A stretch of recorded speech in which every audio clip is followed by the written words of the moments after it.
Corona के tension भरे माहौल में आज प्रधानमंत्री दफ्तर से बड़ी खबर आई।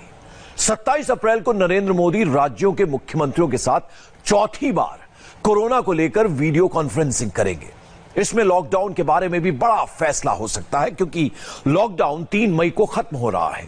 मोदी परसों देश की सभी ग्राम पंचायतों के साथ भी वीडियो कॉन्फ्रेंसिंग से चर्चा करेंगे। कोरोना के खिलाफ कैसे मोदी की टास्क फोर्स 4 फ्रंट्स पर दिन के 24 घंटों वॉर मोड में है, इस स्पेशल रिपोर्ट में देखिए।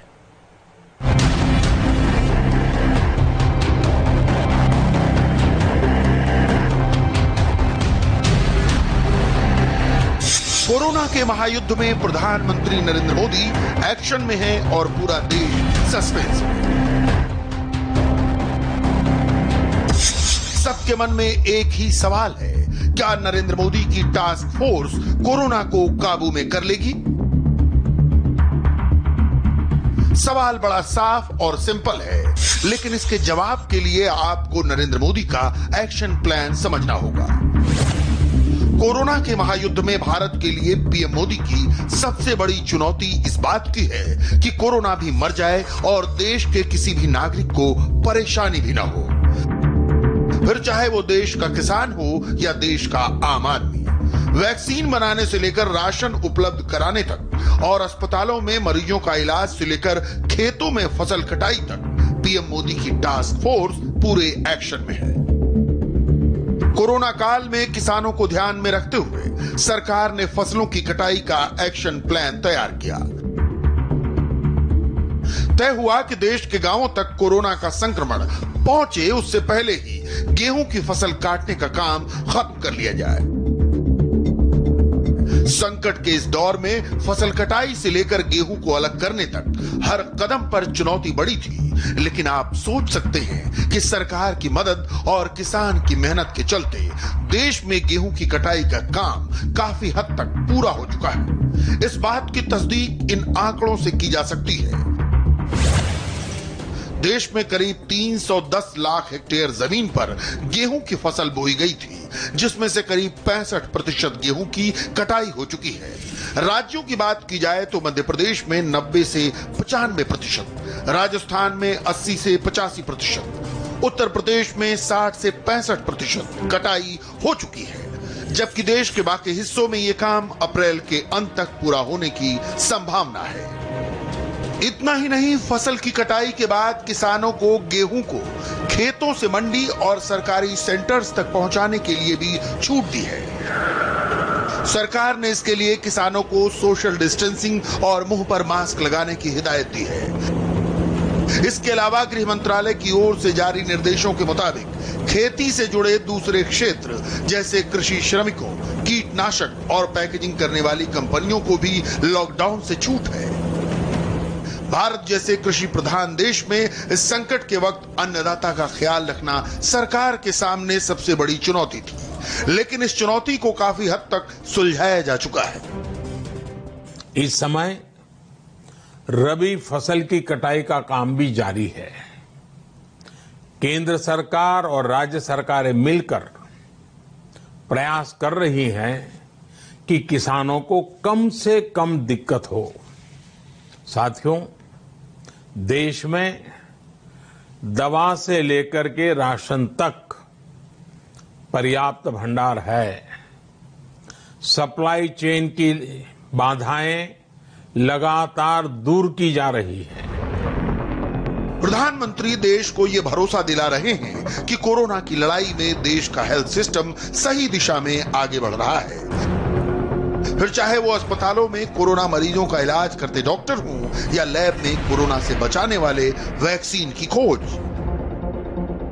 ये देश के डॉक्टर्स और पैरामेडिकल स्टाफ के दिन रात की मेहनत का नतीजा है कि अब तक करीब 4000 मरीज ठीक होकर अपने घर जा चुके हैं। ये देश के कुल कोरोना मरीजों का करीब 25% हिस्सा है। आज भारत के पास भले सीमित संसाधन हो, लेकिन मेरा भारत के युवा वैज्ञानिकों से विशेष आग्रह है कि विश्व कल्याण के लिए, मानव कल्याण के लिए मेरे नौजवान साथियों, आप आगे आए। कोरोना की वैक्सीन बनाने का मेरे देश के नौजवान, मेरे देश के वैज्ञानिक बेड़ा उठाएं। साथियों, हम धैर्य बनाकर रखेंगे, नियमों का पालन करेंगे तो कोरोना जैसी महामारी को भी परास्त करके ही रहेंगे। सबके मन में एक ही सवाल है कि कोरोना को जड़ से खत्म करने वाला वैक्सीन कब तक तैयार हो जाएगा। मौजूदा समय में देश में वैक्सीन की खोज में वैज्ञानिकों के 70 ग्रुप्स बनाए गए हैं। अच्छी खबर यह है कि इनमें 5 ग्रुप्स अपने वैक्सीन का जानवरों पर सफल प्रयोग कर चुके हैं। अब अगले फेज में इन वैक्सीन का ह्यूमन ट्रायल शुरू किया जाएगा। यानी सब कुछ ठीक रहा तो भारत वैक्सीन की दिशा में एक बड़ी खुशखबरी दे सकता है। इसके अलावा देश की 6 बड़ी दवा कंपनियां सरकार के संपर्क में रहकर वैक्सीन बनाने में जुटी हैं। इनमें से एक भारतीय कंपनी अमेरिका की दवा बनाने वाली कंपनी कोडाजेनिक्स के साथ वैक्सीन बनाने की तैयारी कर रही है। इसके अलावा स्विट्जरलैंड की एक कंपनी सेनोफी पैस्चर भारत के साथ वैक्सीन पर काम कर रही है। भारत की एक दवा कंपनी कोरोफ्लू नाम की वैक्सीन पर काफी काम कर चुकी है। उम्मीद है कि ह्यूमन ट्रायल के बाद ये एक असरदार परिणाम देगा। 70 अलग अलग ग्रुप्स वैक्सीन की खोज में जुड़े हुए हैं। उनमें से ये एक ग्रुप है और 4 ग्रुप्स हैं, यानी टोटली 5 ग्रुप्स ह्यूमन फेज में आ रहे हैं। यानी एनिमल स्टडीज पास कर चुके हैं, एनिमल को कुछ होता नहीं साइड इफेक्ट करके मेजर, और उसका असर यानी जो एंटीबॉडीज डेवलप होना है वो दिख रहा है, इससे वो आगे जा रहे हैं। भारत के अलावा दुनिया के 40 देश इस वक्त वैक्सीन की खोज में लगे हैं। इनमें चीन, अमेरिका, ब्रिटेन और इजराइल जैसे देश भी शामिल हैं। अमेरिका में तो वैक्सीन का ह्यूमन ट्रायल भी शुरू हो चुका है। 12 हेल्थ वर्कर्स ने इस टेस्ट को अपने ऊपर करवाया। ब्रिटेन में भी कई कोरोना संक्रमित वॉलंटियर्स पर वैक्सीन का टेस्ट किया गया। ब्रिटेन की ऑक्सफोर्ड यूनिवर्सिटी ने चेडॉक्स 1 नाम का एक वैक्सीन तैयार किया है। इस वैक्सीन को UK medicine and health care products regulatory agency ने क्लिनिकल ट्रायल की इजाजत दे दी है। इस क्लिनिकल ट्रायल के बाद इसी साल सितंबर तक इस वैक्सीन की 10 लाख डोज तैयार कर दी जाएंगी। कुल मिलाकर कोरोना के महायुद्ध में विजेता वही साबित होगा जो वैक्सीन को खोज लेगा। भारत के वैज्ञानिक दिन रात इस खोज में लगे हैं। कोरोना से निजात दिलाने वाला वैक्सीन तैयार किया जाए ताकि पूरी दुनिया को इस संकट से निकाला जाए। हालांकि कोरोना के महायुद्ध के दूसरे फ्रंट पर भारत अपनी स्थिति बहुत मजबूत बना चुका है। इनमें वैक्सीन की खोज के अलावा लॉकडाउन और टेस्टिंग जैसे बड़े कदम हैं। कोरोना के संक्रमण को रोकने के लिए भारत ने लोगों की रैपिड टेस्टिंग की शुरुआत की, जिसकी थ्योरी WHO ने तैयार की है और जिसका प्रैक्टिकल ICMR कर रहा है। यानी समय से पहले कोरोना की जांच वाली इस लड़ाई में भारत ने कोरोना पर काफी हद तक काबू कर लिया है। इसके अलावा भारतीय सेना ने देश के 10 शहरों के आर्मी अस्पतालों में कोरोना के मरीजों के लिए करीब 9000 बेड तैयार किए हैं। इसके अलावा जरूरत पड़ने पर 7000 और बेड लगाने की व्यवस्था है। अरुणाचल प्रदेश में मौजूदा ऑर्डिनेंस फैक्ट्री ने इमरजेंसी के लिए 100 मरीजों के लिए 50 आइसोलेशन टेंट तैयार किए हैं। दूर दराज के इलाकों में कोरोना मरीज के सामने आने पर ये टेंट एक अस्पताल की तरह काम करेंगे। इसके अलावा ऑर्डिनेंस फैक्ट्री ने देश भर के अस्पतालों के लिए 200 आइसोलेशन बेड तैयार किए हैं। कोरोना के मरीजों की बढ़ती संख्या को देखते हुए भारतीय रेल ने अपने 20,000 ज्यादा ट्रेन कोच को आइसोलेशन वार्ड में बदल दिया है। कुल मिलाकर कोरोना के महायुद्ध में पीएम मोदी की टास्क फोर्स का हर सैनिक अपने स्तर पर मोर्चा संभाले हुए है। अब आपकी भी ये जिम्मेदारी है कि लॉकडाउन के नियमों का पालन करके कोरोना के महायुद्ध में भारत को विजेता बनाया जाए। तो प्रधानमंत्री कोरोना क्राइसिस पर सोमवार को बड़ी बैठक करने वाले हैं। उनकी नजर तमाम राज्यों पर है, पर राज्यों का रुख क्या है यह भी अहम है। कल तक केंद्र सरकार की जांच टीम का विरोध कर रही ममता बनर्जी अब नए मोर्चे की तलाश में है। आज ममता ने केंद्र सरकार को रैपिड टेस्ट किट्स के मुद्दे पर घेरने की कोशिश की। ममता यह भी साबित कर रही हैं कि उनकी मांग के मुताबिक केंद्र से मदद नहीं मिल रही है।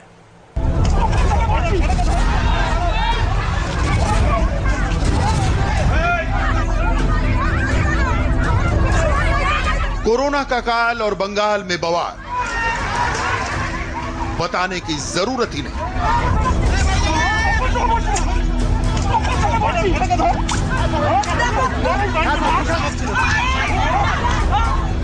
सबूत आपके सामने है। उत्तर 24 परगना में अघट घट रहा है। बच्चों के हिस्से सिर्फ थालियां और कतार। जनता पूछ रही है, कहां है ममता सरकार?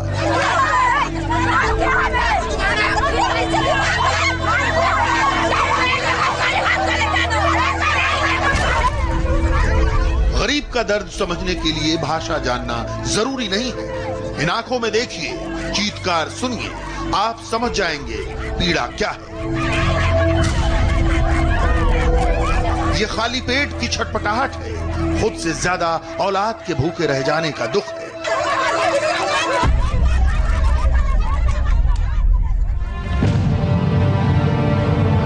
पश्चिम बंगाल सरकार का वादा था, लॉकडाउन में अनाज मिलेगा। सड़कों पर लोग अपनी बारी का इंतजार करते रहे। जिनको अनाज मिला, उनसे ज्यादा वो थे जिन्हें नहीं मिला। आखिरकार गुस्सा भड़क उठा। गरीब का गुस्सा जब भड़कता है तो वर्दी नहीं पहचानता।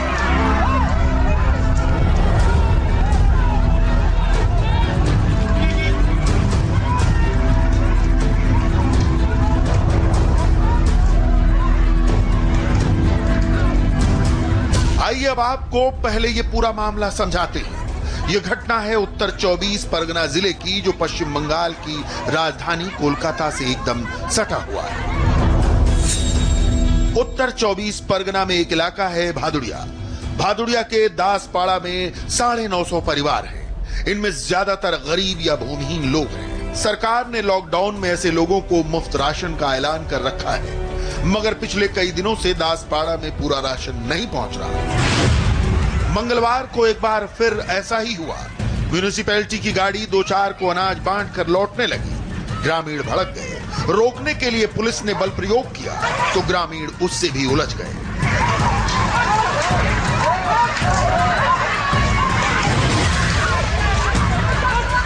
बाद में पुलिस वालों ने धमकाकर न सिर्फ मामला शांत कराया, बल्कि ये चेतावनी भी देते गए कि यहां कल से अनाज मत बांटना।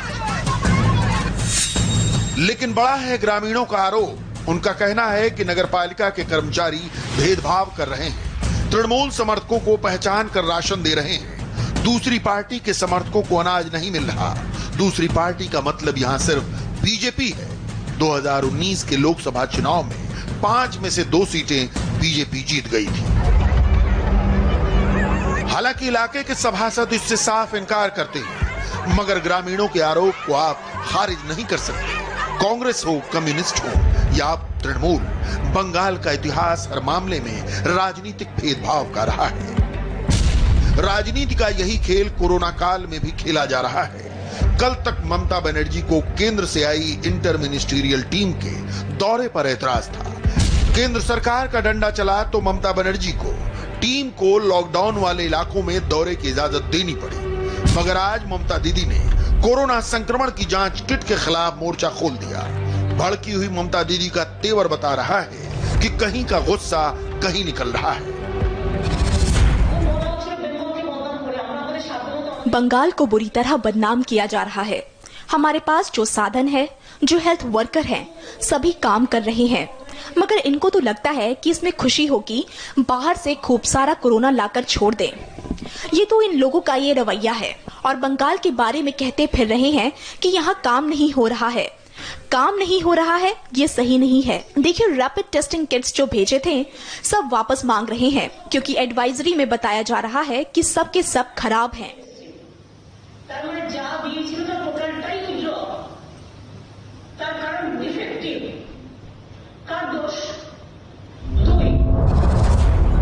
ममता बनर्जी जब कोलकाता में इस मामले को तूल दे रही थी तो उन्हें अच्छी तरह पता था कि केंद्र सरकार ने कोरोना की रैपिड टेस्टिंग पर रोक लगा दी है। रैपिड टेस्टिंग किट राज्यों से वापस मंगाई जा रही है। नई टेस्टिंग किट दूसरी कंपनी से लेने की तैयारी है। मंगलवार को ही IMRC ने इसका ऐलान कर दिया था। मगर ममता बनर्जी एकजुट होकर कोरोना से जंग लड़ने के बैनर के आगे केंद्र सरकार के खिलाफ मोर्चा खोले बैठी थी। बंगाल की सीएम का ये सारा हंगामा तब था जब कोलकाता के सरकारी अस्पतालों से शॉकिंग खबरें आ रही थी। पहले ये वीडियो देखिए। एक शख्स इस बात पर चीख रहा है कि उसके परिवार के एक शख्स का अंतिम संस्कार उसे बताए बगैर कर दिया गया। When I've written very clear cut, I will go with the body, but you are not answering anything. You have sent body without my knowledge. It's a very clear cut bolchi. No one is here, and they have taken the body without my permission. And now, even though I've signed this, I will go with the body. But still, these people are not helping like anything. Still, they are calling and they are saying this body has already reached to the crematorium places. एक और video देखिए जो कोलकाता के बांगुर अस्पताल के corona ward में जाकर एक शख्स ने बनाया। वार्ड में कोरोना से मरे एक शख्स का शव 3 घंटे से पड़ा है। वार्ड में और भी मरीज हैं, मगर शव हटाने वाले ही गायब हैं। ये बांगुर अस्पताल है। ये आइसोलेशन मेल वार्ड है। आप देख सकते हैं सामने यहाँ एक बेड पर ही एक डेड बॉडी पड़ी हुई है। करीब 3 घंटे से डेड बॉडी पड़ी हुई है, लेकिन इसको ले जाने की कोई व्यवस्था नहीं की गई है। आप देख सकते हैं कि पास के ही एक बेड पर मरीज भी है। साथ ही आप देख सकते हैं कि क्वारंटीन में मरीजों की हालत बेहद खराब है, सीरियस है। इसके बाद भी राज्य में रैपिड टेस्टिंग के कोई इंतजाम नहीं है। अभी टेस्टिंग में कम से कम 4 से 5 दिन लग जाते हैं। आप देख सकते हैं कि यहाँ पर बेड भी कितने पास पास हैं। अगर कोई भी एक शख्स कोरोना पॉजिटिव हुआ तो सब पॉजिटिव हो जाएंगे। कोविड पॉजिटिव पेशेंट থাকে সবাইকে ইনফেক্ট করে দেবে। ये वो वीडियो हैं जो ममता सरकार के तमाम दावों की पोल खोलते हैं। सरकार के मंत्री इस पर खामोश हैं। सच ये है कि बोलने से बच रहे हैं या बोलना नहीं चाहते। मगर बीजेपी सीधे सीधे ममता बनर्जी पर आरोप लगा रही है कि केंद्र की मदद के बावजूद वो कोरोना की मुहिम पर ध्यान नहीं दे रही। इनसे सिर्फ पैसा से लेना देना है, रुपया छोड़ के सरकार कुछ जानता ही नहीं है। इसीलिए आप देखिए ना, रेशन का गरीब लोगों का खाना कैसे लूट करके खा रहे हैं लोग। कोई शर्म है इन लोगों का? लोग भूख में मर रहे हैं और ये लोग उसी गरीब लोगों का खाना चोरी कर रहे हैं, जो खाना मोदी जी ने भेज रहा है। ममता जी का नहीं है, स्टेट का नहीं है, मोदी जी ने भेज रहा है। पूरा देश का पैसा है, पूरा देश का पैसा यहीं पर जनता के लिए भेज रहा है। वो पैसा भी वो खा रहा है। तो ऐसा बेशर्म सरकार देश में किसी जगह पे नहीं है। बहरहाल बंगाल में अस्पतालों का यह हाल देखकर केंद्र से गई इंटर मिनिस्ट्रियल टीम ने चीफ सेक्रेटरी को चिट्ठी लिखकर कई अहम सवाल उठाए हैं। टीम ने पत्र में इच्छा जताई है कि वो देखना चाहते हैं कि राज्य में कोरोना की जांच का स्तर ठीक है या नहीं, कोरोना टेस्ट के प्रोटोकॉल का पालन हो रहा है या नहीं, अस्पतालों में डॉक्टरों की सुरक्षा के पर्याप्त इंतजाम हैं या नहीं, अस्पतालों में ऑक्सीजन और बिस्तर की सुविधा कैसी है, मौत कोरोना से हुई या नहीं, ये कैसे तय किया जाता है।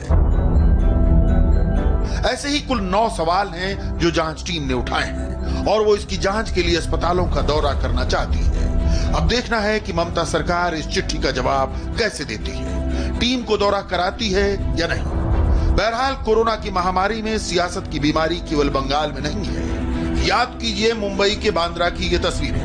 इन तस्वीरों के सामने आने के बाद कितना बवाल मचा था। हजारों की तादाद में प्रवासी मजदूर बांद्रा स्टेशन पहुंच गए। याद कीजिए तब महाराष्ट्र के मुख्यमंत्री ने प्रवासी मजदूरों को कितना भरोसा दिलाया था। लेकिन अब वो भी मांग करने लगे हैं कि केंद्र प्रवासी मजदूरों को उनके राज्यों में ले जाने का इंतजाम करे। मुंबई के प्रवासी मजदूरों की एक बड़ी संख्या यूपी से गई है। यूपी सरकार पहले ही अपने लोगों को लेकर जागरूक है। फिलहाल तो जो सबसे ताजा प्रयोग किया गया है वो उन्हीं लोगों को लेकर है जिनके पास राज्य में ठहरने और भोजन की समस्या है। एक ऐसा ऐप जो तत्काल बताएगा कि नजदीक का कम्युनिटी सेंटर या किचन कहाँ है। तक इस समय में आपका जो ऑफिस है, आपका जो काम हो बेहद महत्वपूर्ण है पूरे उत्तर प्रदेश में। अगर आप थोड़ा सा हमको डेटा के हिसाब से बता पाएं कि लखनऊ में या पूरे उत्तर प्रदेश में एक दिन में आप लोग कितने लोगों तक भोजन पहुंचा रहे हैं या उनकी जरूरत कोई भी हो रही है तो उस तक कैसे पहुंच रहे हैं, उसके बारे में थोड़ा सा बताएं और डिटेल्स इन्फॉर्मेशन। देखिए, आज की डेट में लगभग 3500 के आसपास हमारे कॉम्युनिकेशन चल रहे हैं पूरे प्रदेश में, और जिनके माध्यम से लगभग उन्होंने एवरेज डेली 11 से 12 लाख फूड पैकेट्स हम डिस्ट्रीब्यूट कर रहे हैं, चाहे लोग कम्युनिटी किचन में आके खा रहे हैं या हम उनको बना के भेज रहे हैं। और ये अमूमन अब ये वो लोग निकल के आ रहे हैं जिनको हमने आइडेंटिफाई कर लिया है कि किस क्षेत्र में हैं, किस लोकेलिटी में हैं, और कितनी आवश्यकता है, तो उसके हिसाब से जनपदों में जिलाधिकारियों द्वारा इसकी पूरा वर्क प्लान बनाया गया है। उधर हरियाणा सरकार का दावा है कि उसने अब तक 11 जिलों को कोरोना मुक्त करा लिया है। राज्य के मंत्री अनिल विज अपने कोरोना वर्कर्स को क्रेडिट देते हुए दावा कर रहे हैं कि उनका रिकॉर्ड पूरे देश से बेहतर है। यहाँ पर आज सारे देश में कोरोना ठीक होने में सबसे आगे है। यहाँ पर जो कोरोना के पेशेंट डबल होने की रफ्तार है वो 14 दिन है, जबकि केंद्र की 7.5 दिन है। यहाँ पर जो रिकवरी रेट है वो 57% है, जबकि केंद्र का 16% है। तो ये सारा कोरोना योद्धाओं की कर्मठता, डेडिकेशन का नतीजा है। हालांकि होना तो ये चाहिए था कि कोरोना की जंग में हर राज्य एक दूसरे से कंधा मिलाकर खड़ा होता, राज्य केंद्र सरकार के साथ खड़े होते। लेकिन जब पूरी दुनिया में Narendra Modi number 1 corona fighter साबित हो रहे हैं, घर में ही उन्हें ऐसी चुनौतियों का सामना करना पड़ रहा है। मुंबई